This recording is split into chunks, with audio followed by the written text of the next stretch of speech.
삶을 살아가면서 어느 누구도 실패를 원하지 않습니다. 그러나 실패를 경험하지 않는 사람도 없습니다. 실패는 우리 인생에서 가장 보편적으로 경험하는 것이라고 말할 수가 있습니다.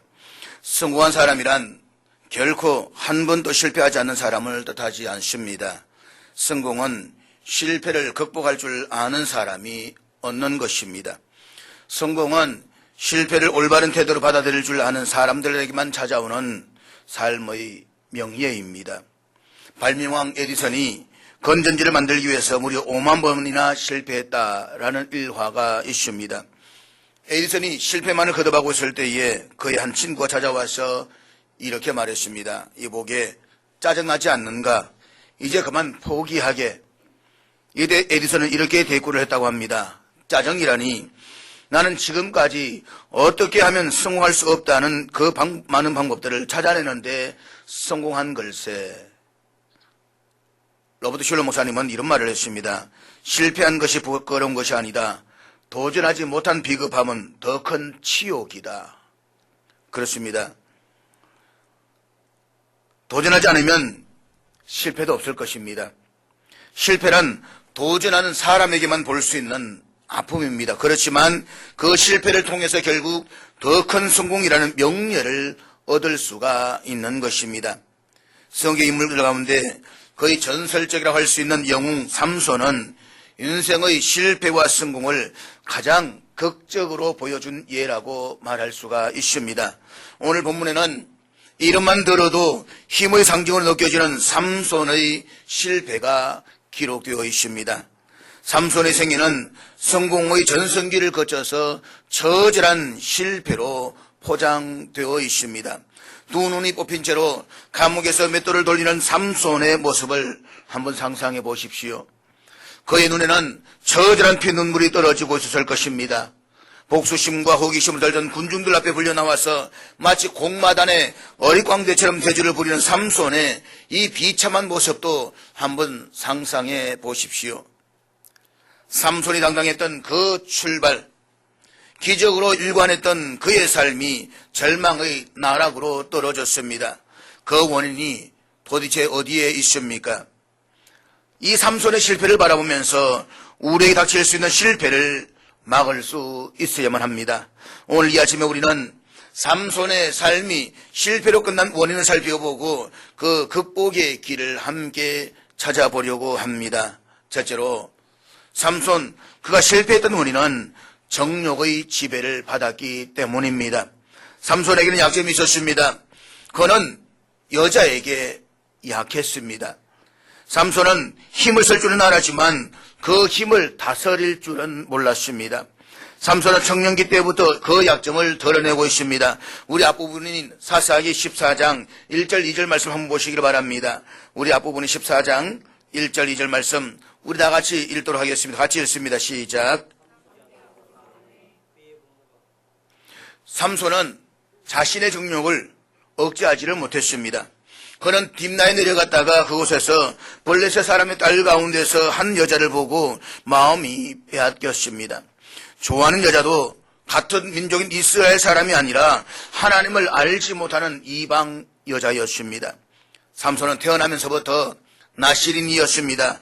그는 분명히 구별된 존재로서 살아야만 했습니다. 그럼에도 불구하고 그는 하나님께서 어떤 여자를 아내로 삼아야 좋으실는지에 대해서 전혀 신경 쓰지 않았습니다. 하나님이 원하시는 바를 염두에 두지도 않았습니다. 아버지가 그토록 반대하는데도 불구하고 순종하지 않고 자신이 원하는 대로 했습니다. 자기 감정에 따라서 일을 처리하는 것이 바로 이 삼손의 최대 약점이었습니다. 삼손의 이러한 모습은 결정적인 인생의 실패로 나타났습니다. 오늘 본문이 시작되는 16장 1절은 이렇게 말씀하고 있습니다. 삼손이 가사에 가서 거기서 한 기생을 보고 그에게 들어갔더니, 영어 성경에 보면 삼손이 한 기생을 보고 그에게로 들어가서 잤다라고 되어 있습니다. 아내가 아닌 다른 여자와 성관계를 가졌음을 말하고 있는 것입니다. 그런데 이 문제의 앞뒤 문맥 그 어디를 살펴보아도 삼손이 주저했다는 흔적을 전혀 찾아볼 수가 없습니다. 자신의 행동이 바른지 그른지에 대한 진지한 고민이 나와 있지 않습니다. 이것은 삼손이 습관적으로 죄를 짓고 있다는 것을 알 수가 있습니다. 그냥 자신의 정욕에 끌리는 대로 본능적으로 행동했다는 것입니다.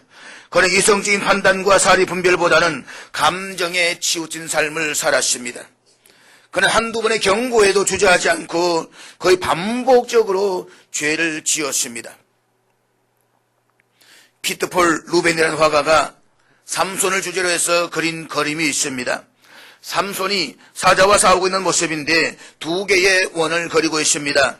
첫째 원은 삼손이 사자의 머리를 움켜쥐고 있는 모습입니다. 삼손에게 제압을 당하고 있는 사자의 형상입니다. 두 번째 원은 사자의 머리가 삼손의 가슴을 핥히고 있는 장면을 묘사했습니다.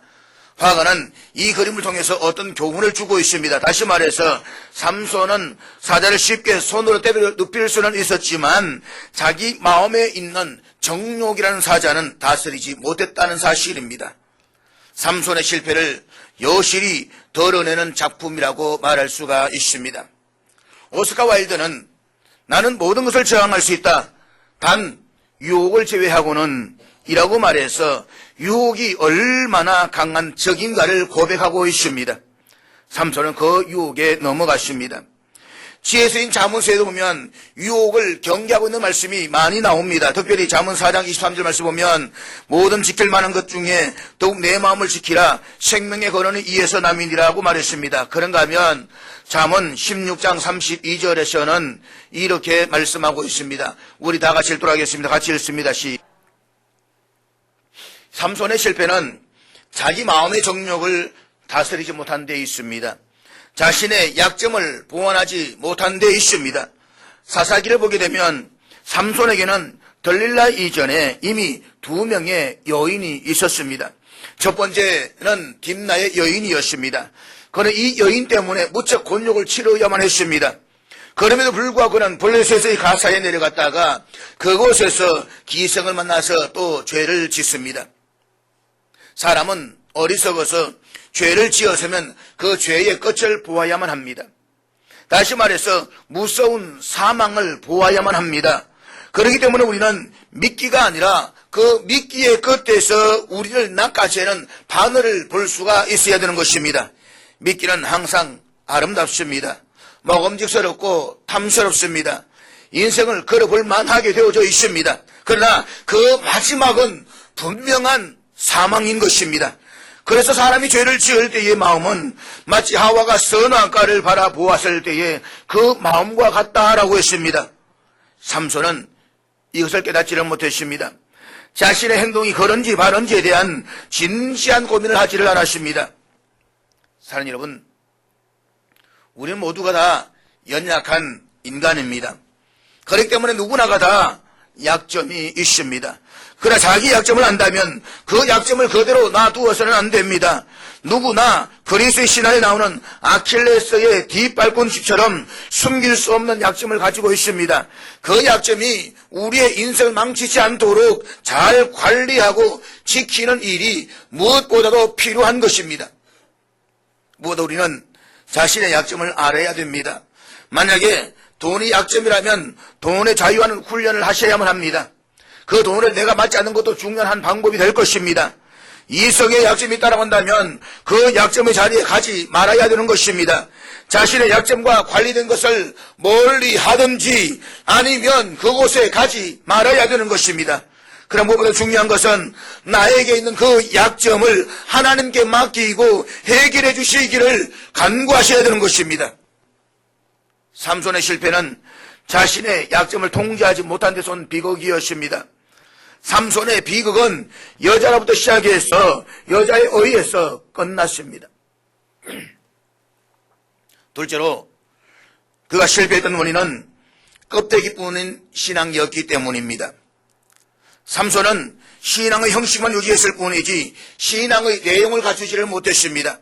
삼손은 하나님 앞에 일생을 바친 나신이로서 성결한 삶을 살아야만 했습니다. 그는 포도주와 독주를 마시면 안 되었고 부조한 것을 먹어서도 안 되었습니다. 또한 머리에 삭도를 되지 않고 하나님께 헌신한 상징을 유지하고 있어야만 했습니다. 물론 삼손은 하나님께서 구별된 상징으로 머리에 삭도를 대지 말라라고 한 약속은 지켰습니다. 머리를 깎지 않았습니다. 그러나 머리만 깎지 않은 것은 형식인 것입니다. 하나님께서 진정 원하시는 것은 성결된 삶을 사는 것입니다. 삼손은 하나님께 헌신된 표시로 머리를 길게 늘어뜨리고 다니면서 실제로의 삶은 블레셋의 타락한 문화에 그대로 따랐습니다. 술을 마시고 부모의 말씀을 거역하고 정욕의 지배를 받으면서 생활을 했습니다. 그는 머리만 깎지 않았을 뿐이지 그의 생활은 세상의 타락한 문화에 그대로 노출된 채 살았습니다. 세상의 타락한 문화를 그대로 즐겼다는 것입니다. 시청자 여러분, 당신은 이런 삼손을 비판하고 정죄하십니까? 그러나 당신의 삶도 삼손과 다를 바 없는지 한번 생각해 보십시오. 주일에 교회에 나와서 예배를 드리는 것만으로 신앙생활을 끝내는 사람은 삼손에게 손가락질할 자격이 없습니다. 주일 아침에 주님의 성전에 나와서 예배를 드리는 것은 분명히 아름다운 일입니다. 이것은 그리스도인이 당연히 지켜야 할 의무인 것입니다. 그러나 그 이상의 삶이 없다라고 한다면 그는 분명히 문제가 있는 삶인 것입니다. 묻습니다. 여러분은 가정에서, 직장에서 그리스도인답게 말씀의 원리를 따라서 생활하고 있습니까? 일의 경영을 정직하게 하십니까? 이웃과 동료를 사랑하면서 진실되게 살고 있습니까? 만일 여러분이 주일 아침에 교회에 나오는 것으로 신앙생활에 만족하며 불신자와 다름없는 생활을 하고 있다고 한다면 그것은 삼손과 마찬가지로 하나님 앞에 전혀 구별되지 않는 삶을 살아가고 있는 것입니다. 삼손은 약점과 더불어서 강점도 많았던 사람입니다. 삼손은 힘이 센 장사였습니다. 뿐만 아니라 머리도 멍석한 사람이었습니다. 삼손은 수수께끼도 낼 줄 알았고 장난칠 줄도 알았습니다. 머리가 나쁘면 결코 할 수 없는 일들인 것입니다. 16장에 보면 삼손은 들릴라와 게임을 하고 있습니다. 블레셋 사람들에게 매수당한 들릴라는 삼손을 무릎 위에 잠을 재우면서 그 큰 힘의 비밀을 캐묻습니다. 들릴라와 삼손이 머리 싸움을 하기 시작합니다.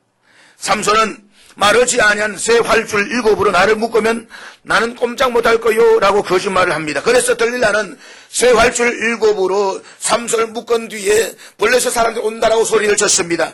그래서 삼손이 쉽게 그 밧줄을 끊어버렸습니다.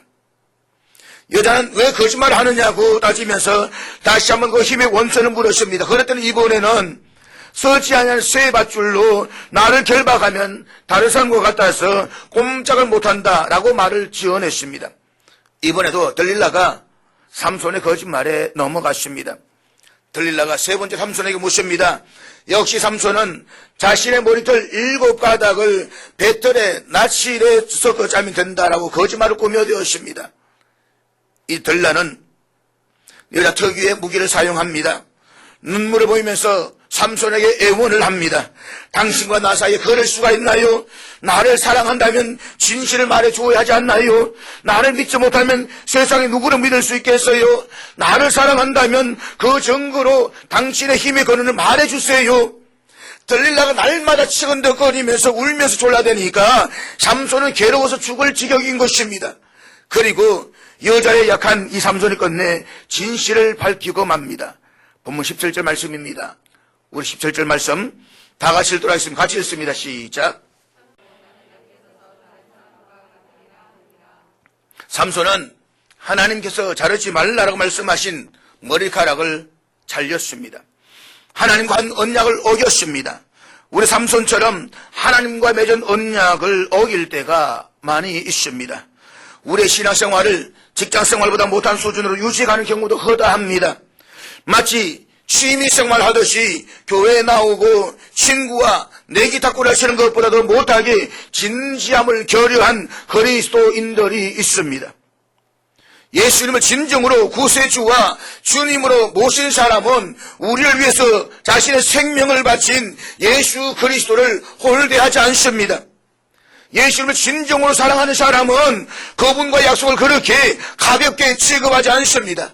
온 몸과 마음과 뜻과 정성을 다해서 주님을 섬깁니다. 사도 바울은 이 점에 있어서 이렇게까지 고백했습니다. 갈라디아서 2장 20절 말씀 우리 한번 같이 읽도록 하겠습니다. 같이 읽습니다. 자, 오늘 이 바울의 고백이 오늘 저와 여러분 고백이 될 수 있기를 바랍니다. 우리가 평생을 걸고 하나님을 섬기겠다고 했다면 구주의 삶의 현장에서 말씀대로 살아가는 모습을 보여주어야만 합니다. 주일에 예배를 드리고 성경을 조금 읽고 기도를 잠깐 하면 신앙의 형식은 유지될 것입니다. 그렇지만 내용이 부족합니다. 하나님을 향한 열정이 없고 감격이 없습니다. 주님을 향한 뜨거움도 하나님 앞에서 헌신도 없는 냉랭한 삶이 되고 말 것입니다. 결국에는 삼손과 같이 하나님에서 범죄하는 삶이 되고 말 것입니다. 셋째로 그가 실패했던 원인은 영적 실제리한 무지 때문이었습니다. 삼손은 자신의 영적 상태에 대해서 무지했습니다. 본문에서 가장 비극적인 구절은 20절이라고 생각을 합니다. 본문 20절 말씀 한번 같이 보도록 하겠습니다. 우리 20절 다 같이 읽겠습니다. 시작. 삼손은 여호와께서 이미 자기를 떠나신 줄을 깨닫지 못했습니다. 하나님 더 이상 자기를 사용하지 않으심을 알지 못한 것이 바로 삼손의 가장 큰 실패였습니다. 자기의 영적 상태를 몰랐기 때문에 삼손의 인생이 비극으로 끝나고 말았던 것입니다. 그렇다면 삼손이 왜 자신의 영적인 상태를 깨닫지 못한 것입니까? 그것은 삼손이 서서히 무너져 갔기 때문인 것입니다. 영국인으로서 평신도 신학자이며 역사가요 문학가였던 C.S. 루이스는 이런 말을 했습니다. 지옥으로 가는 길은 결코 벼랑이 아니다. 지옥을 향한 길은 밋밋한 내리막길이다. 사람들은 그 길을 기분 좋게 걸어간다. 어임이 심장한 말입니다. 지옥으로 가는 길은 벼랑에서 갑자기 떨어지는 길이 아닙니다. 그 길은 사람들 의식하지 못하는 사이에 밑바닥까지 내려가게 하는 밋밋한 내리막길인 것입니다. 다시 말하면 죄라는 것이 그렇다는 것입니다. 사람이 갑자기 죄에 무너지지 않습니다. 서서히 조금씩 무너져가는 것입니다. 그래서 죄는 마치 늪과 같은 것입니다. 서서히 조금씩 빠져갑니다. 그러나 어느 선을 넘어가면 빠져나오지 못하고 결국 죽고 마는 것입니다. 그것이 바로 죄라고 하는 것입니다. 처음에는 달콤합니다. 처음에는 재미가 있습니다. 그러나 서서히 내 영혼 전체를 다 지옥 속에 올감으로 빠져나가고 있다는 것입니다. 그렇기 때문에 이 죄의 맛을 보면 안 되는 것입니다. 죄의 그 근처에 가서도 안 되는 것입니다. 죄와는 치열하게 싸워야 되는 것입니다. 그렇기 때문에 하나님께 열정을 바치지 않고 주님께 온전한 삶을 바치지 않아도 괜찮을 것 같아서 조금씩 주님 곁에서 멀어지는 것이 바로 지옥을 향해 내리막길을 걸어가고 있는 것입니다. 주일에 교회 안 나가도 별 탈이 없다고 느끼고 기도를 하지 않아도 잘만 사는 것은 서서히 신앙의 자리에서 내리막길로 벗어나는 징조인 것입니다. 그러므로 기억하십시오. 신앙의 정수를 체험하지 못한 채 인생을 마감하는 날 기분 좋게 내리막길을 걷는 사람들은 지옥에서 잠을 깨게 될 것입니다. 이것이 자기의 영적 상태를 자각하지 못하고 평생을 살았던 사람들의 비극인 것입니다. 오늘 현대 교인들의 최대 위기는 영적 위기감을 올바로 알지 못하는 데 있습니다. 생명이 아니라 죽음으로 가는 길을 걷고 있음에도 불구하고 깨닫지 못하는 데에 오늘 현대인들의 비극이 있는 것입니다. 이대로 살아가는 것은 인생의 허무입니다. 삶을 낭비하는 것입니다. 나병 환자의 특징은 감각이 없다는 것입니다. 자신의 발가락이 떨어져 나가도 감각이 없습니다. 자신의 손가락에 불을 올려놓아도 감각이 없습니다. 오늘 우리들 주위에 이 영적 나병 환자들이 얼마나 많이 있습니까? 죄를 지으면서도 하나님의 준엄하신 심판에 대한 자각이 없습니다. 거기에 대한 두려움이 없는 것입니다. 기억하십시오. 영적인 둔감성이 우리의 삶을 파괴하는 주범인 것입니다. 오늘 그리스도인들은 자신의 메마른 영혼에 대해서 안타까워하지 않습니다. 통곡하며 검식하며 기도할 줄을 모릅니다. 적당히 살아가는데 너무 익숙해져 있습니다. 이것이 바로 오늘 저와 여러분 우리의 모습이 아니겠습니까? 우리가 자신의 영적 상태를 깨닫지 못하는 데는 두 가지의 원인이 있을 수가 있습니다. 첫째는 영혼이 죽었기 때문입니다. 여러분, 시체를 발로 한번 차보십시오. 아무런 반응이 없습니다. 시체를 아무리 굴러보십시오. 반응이 없습니다. 영혼이 죽어 있으면 아무리 진리의 말씀을 외쳐도 듣지 못하고 깨닫지 못하는 것입니다. 영혼을 소생시키는 말씀을 들으면서도 형식만을 유지하는 삶을 산다면 그 영혼은 죽어 있는 것입니다. 둘째는 영혼이 마비되었기 때문입니다. 영혼이 마비되면 감각이 없습니다. 이것은 죽은 것과 별반 다름이 없는 것입니다.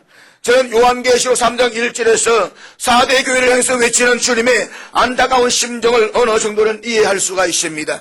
우리 한번 같이 읽도록 하겠습니다. 다 같이 읽습니다. 시작. 내가 살았다는 이름은 가졌으나 죽은 자로다.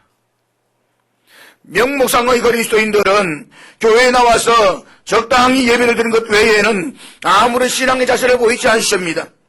말씀으로 거듭나서 새로운 삶의 목표를 추구하며 가정에서, 직장에서, 일터에서 말씀도 살아가는 모습을 보이지 않는 것은 오늘 당신의 영혼이 마비된 증거인 것입니다. 인생의 문제를 진지하게 고민하며 삶을 헌신한 신앙 고백이 없는 이 세대는 삼손과 같은 잘못을 범하고 있는 것입니다.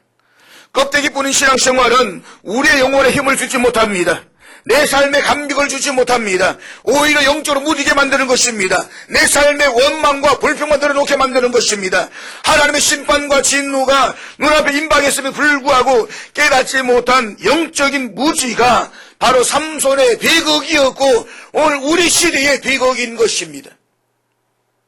그러나 그럼에도 불구하고 삼손이 마지막에 한 가지 잘한 것이 있습니다. 그는 생애를 마감하는 무렵에 자신의 잘못을 깨달았습니다. 그리고 하나님 앞에 자신 살아오면서 처음이자 마지막으로 간절하게 기도했습니다. 그리고 그는 마침내 실패를 극복할 수가 있었습니다. 마침내 인생을 성공적으로 마무리할 수가 있었습니다. 마지막 순간에 자기의 삶을 역전시켜서 승리했습니다. 이것이 바로 삼손의 일생입니다. 삼손을 일깨웠던 원동력은 기도였습니다. 삼손의 마지막 기도가 28절 말씀에 기록되어져 있는데 우리 한번 같이 읽도록 하겠습니다. 28절 말씀 다 같이 읽습니다. 시작. 삼손은 하나님 앞에 헌신된 나스린이면서도 지금까지 살아오면서 기도하지 않았습니다. 거기 사랑하는 여러분도 일주일 내내 전혀 기도 없이 살다가 예배 시간대에 겨우 형식적으로 눈을 감고 있는 것은 아닙니까? 날마다 삶을 주님께 의탁하면서 기도하는 가운데 생활하지 않는다라고 한다면 우리도 삼손처럼 될 위험성은 다분히 많이 있는 것입니다. 삼손은 지금까지 기도하지 않고 살아왔습니다. 이유가 무엇일까요? 그가 왜 기도하지 않았을까요? 그는 자신을 믿었기 때문입니다.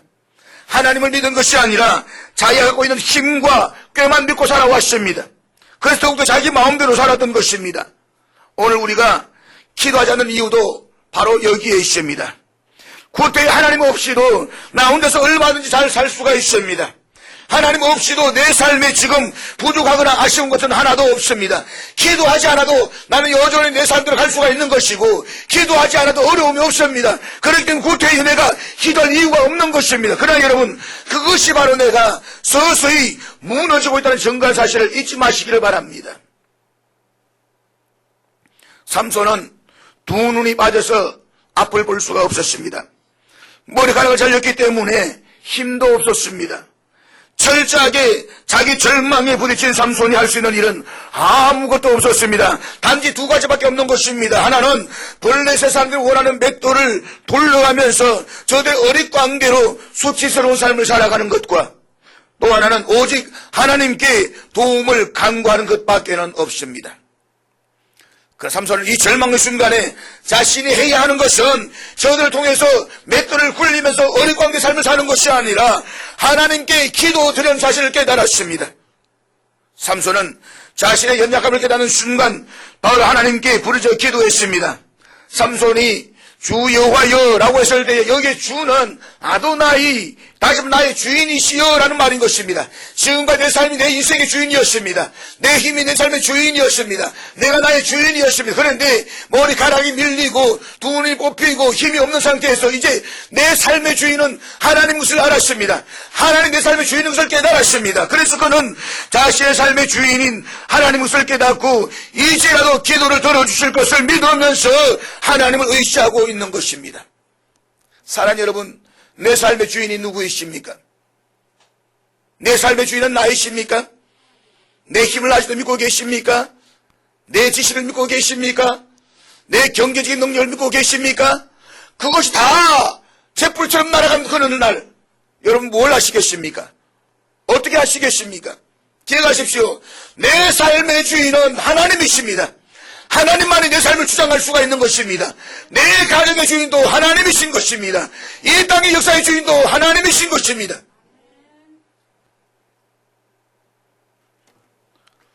삼손의 최후는 영광스럽지만 그럼에도 아쉬움은 남습니다. 삼손이 젊고 힘이 넘쳤을 때에 늘 기도가 살았더라면 얼마나 좋았을까라는 아쉬움입니다. 건강을 망칠 대로 망쳐놓고 병원을 찾아가는 어리석은 사람이 있듯이 하나님을 떠나서 제 멋대로 살다가 도저히 어찌할 수 없는 지경에 이르러서 하나님께 매달린 사람도 들어있습니다.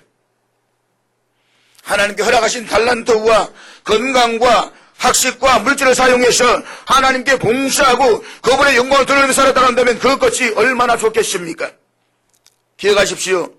이 땅에 태어나 살아가면서 복음을 전하며 하나님을 위해 일생을 바치는 삶이 아름답고 복된 삶인 것입니다. 그러나 삼손이 늦게나마나도 그래도 깨달은 것은 다행인 것입니다. 삶의 마지막 순간에도 그가 하나님께 기도했다라고 하는 것은 참으로 감사한 일인 것입니다. 하나님을 신뢰하는 삼손은 목숨을 걸고 진지하게 기도했습니다. 자기의 연약함을 인정하고 주인이 되신 하나님을 의지하면서 그분의 도움을 구하고 있는 삼손의 마지막 신앙 고백의 장면을 한번 지켜보십시오. 하나님은 이 기도를 듣고 그대로 행하셨습니다. 살아계신 하나님의 놀라운 권능을 보여주셨습니다.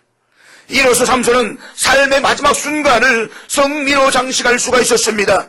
성공한 사람으로 역사의 이름이 남게 되었습니다. 히브리서 11장에 보면 기록된 믿음의 영웅들의 전시장에 삼손의 이름이 올라가 있는 것을 보십시오. 저는 삼손의 기도가 이때 비로소 시작되었다고 생각하지는 않습니다.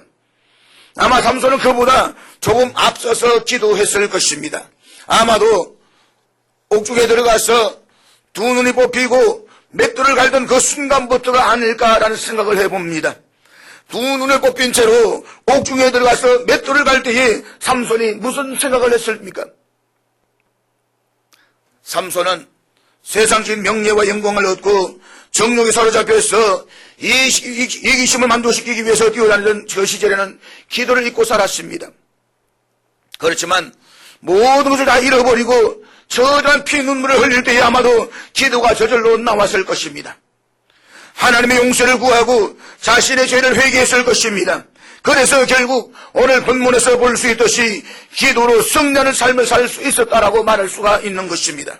그렇다면 사랑하는 여러분, 지금 여러분에게는 회개할 시간이 아닌지를 한번 돌아보십시오. 더 늦기 전에 돌이키십시오. 지금이 그때인 것입니다. 껍데기 같은 형식인 신앙생활을 그만두고 진실한 자세로 하나님께 헌신하십시오. 그것이 우리가 인생에서 실패와 절망을 이겨내고 승리를 얻는 지름길이 되는 것입니다. 희망을 이루어가는 영적인 승리자가 되는 것입니다. 사랑하는 여러분, 이 시간 강하고 뚜렷하게 들려오는 영혼의 신호에 귀를 기울이시기를 바랍니다. 그리고 하나님의 사랑에 생고당하십시오. 저항할 수 없는 하나님의 능력에 정복당해 보십시오. 그럴 때에 여러분 심령에는 평화가 찾아올 것입니다. 여러분 심령에 기쁨이 넘치게 될 것입니다. 내 속에서 평화를 누리는 것이 세상이 주는 것과 같지 않음을 알게 될 것입니다. 그러므로 기도하십시오.